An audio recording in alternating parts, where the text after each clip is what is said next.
যে রোজিনা আরো যদি বেশি বেশি আক্রমণাত্মক হয়ে যায় এবং সঠিক খবরগুলো যদি পরিবেশন করে তাহলে 2026-এ আপনাদের সমস্যা আছে। ভাবে রোজিনাকে অপদস্থ করার জন্য করেছে, এতে রোজিনার আরো বেশি দাম বেড়ে গেল, রোজিনার আরো বেশি সাহস বেড়ে গেল। সে ইয়াসিন তাকেও কিন্তু ছাড়েনি, তাকে কোর্টে তুলেছিল রোজিনা রহমান, সে জাগমাগ করে সেখানে প্রাণ ভিক্ষা করে পালিয়ে এসেছিল। আপনারা যারা ওকে ছোবল মারছেন ভেবেছেন ও হেলে সাপ, ও হচ্ছে সংখ্যালঘু পরিবারের গ্রামীণ মেয়ে, ও কিন্তু আপনাদের কেউটের মতো ছোবল মারবে। এখন রোজিনার কাছে পারলো না তো দেখেছে এই মহিলার কাছে পাচ্ছি না, তাহলে ওর হাজব্যান্ডকে একটা চিঠি দিল। মাননীয় মুখ্যমন্ত্রী জানা উচিত যে আপনি কিন্তু সংখ্যালঘুদের ভোটে জিতে আসছে, আর সেই সংখ্যালঘু সম্প্রদায়ের একটা মহিলার পিছনে লেগেছে আপনার কিছু আদর বাঁদর। ইসলামিক আদর্শে ও বড় হয়েছে, ওর মধ্যে ঈমান আছে।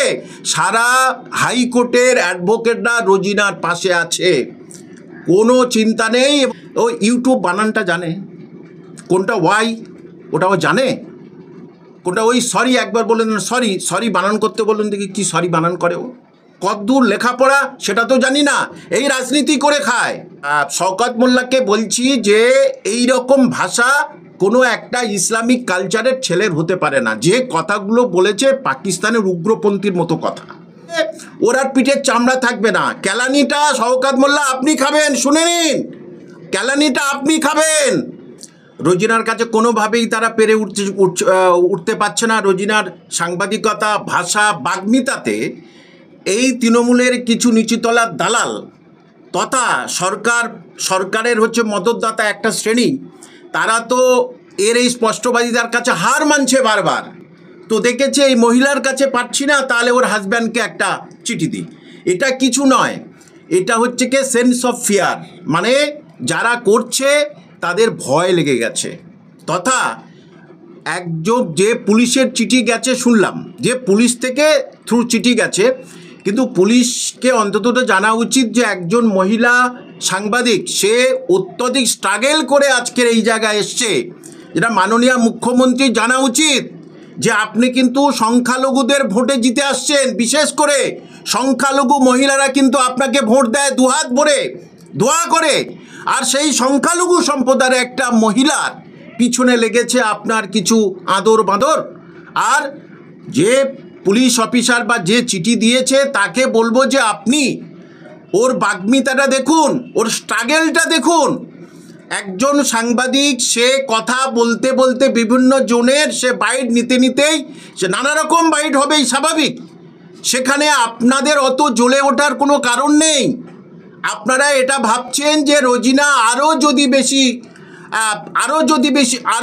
বেশি আক্রমণাত্মক হয়ে যায় এবং সঠিক খবরগুলো যদি পরিবেশন করে তাহলে 2026-এ আপনাদের সমস্যা আছে।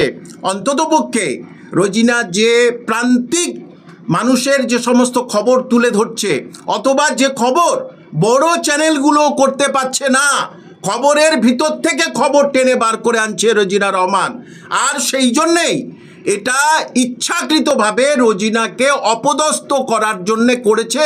এতে রোজিনার আরও বেশি দাম বেড়ে গেল, রোজিনার আরও বেশি সাহস বেড়ে গেল। কারণ এটা রোজিনাকে করেনি, সারা পশ্চিমবঙ্গে যারা রোজিনারকে ভালোবাসে প্রায় 10 লক্ষ ওর সাবস্ক্রাইবার, সেই 10 লক্ষ সাবস্ক্রাইবার ইন্টু 5 ফ্যামিলি, প্রত্যেকে রোজিনা রহমানের পাশে আশীর্বাদ দোয়া আছে তথা সাহস নিয়ে আছে। একা রোজিনা রহমান নেই, ওর পিছনে 10 লক্ষ তথা 50 লক্ষ মানুষ পিছনে আছে।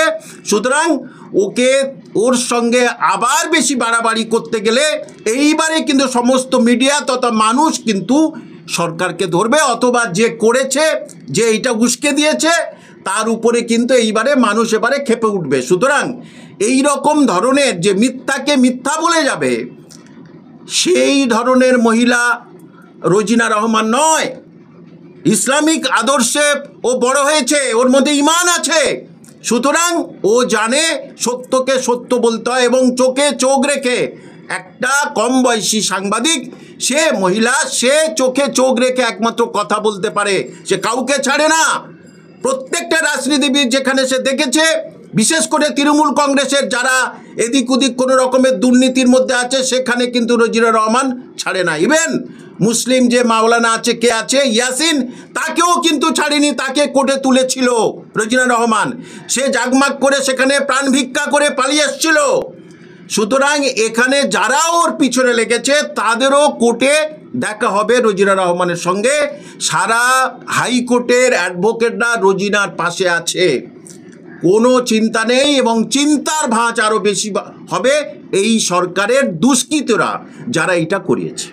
বলছি, কখনো তাকে রেপ থ্রেট খেতে হয়, কখনো তাকে শুনতে হয় সে দেহ ব্যবসায়ী, চুল খুলে ঠোঁটে লিপস্টিক লাগিয়ে দেহ ব্যবসা করছে, আবার কখনো নোটিশ। বলছি 26-এর নির্বাচন তো দেরি আছে, তার আগেই যদি এরকম আইনি নোটিশের সম্মুখীন হতে হয় তাহলে ভোটের সময় কাজ করবে কিভাবে? দেখুন, ভোটের সময় ঠিক কাজ করবে। ওরা চাচ্ছে এই রকম গরম গরম কিছু যদি নোটিশ দিয়ে দিই তাহলে মনে হয় রোজিনা রহমান ভয় পাবে, কিন্তু ও ভয় পাওয়ার মহিলা নয়।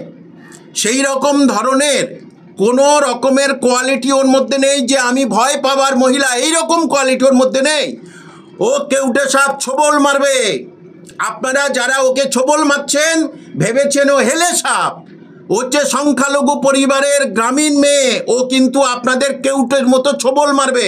আর তখনই বুঝতে পারবেন একটা ছোট্ট মহিলার বিষটা কত বিষাক্ত।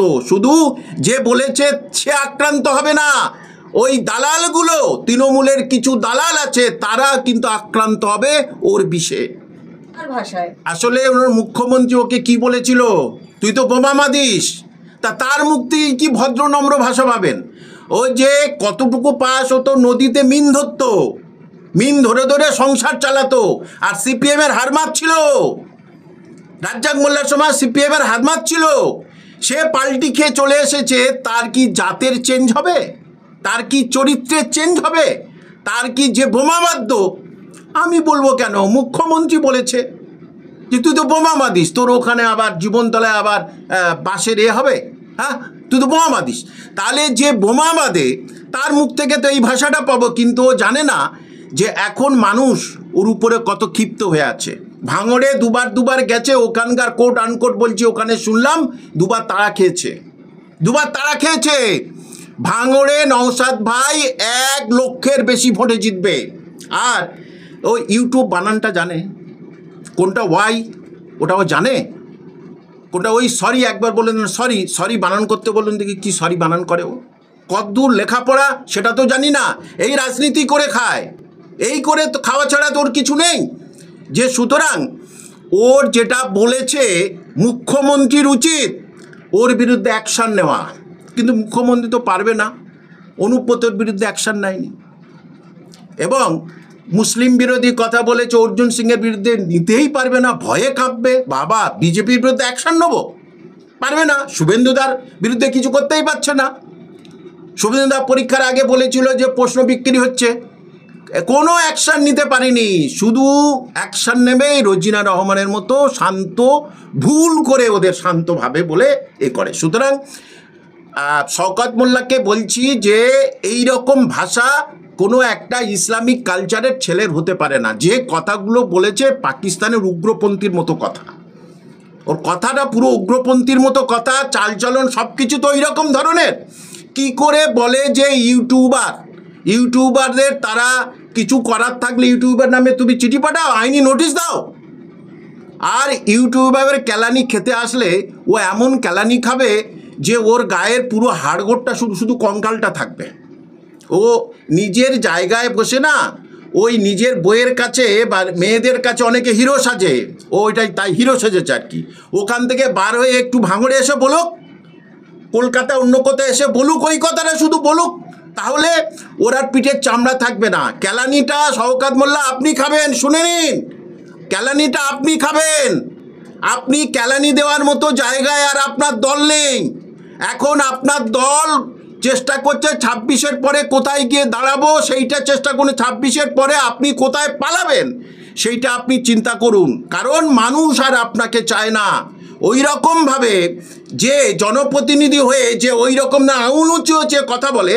সুতরাং আমি বলবো এটা প্রত্যেকটা সাংবাদিককে, ছোট বড় সাংবাদিককে ওর বিরুদ্ধে প্রতিবাদ করা উচিত, ওর বিরুদ্ধে আইনি নোটিশ পাঠানো উচিত।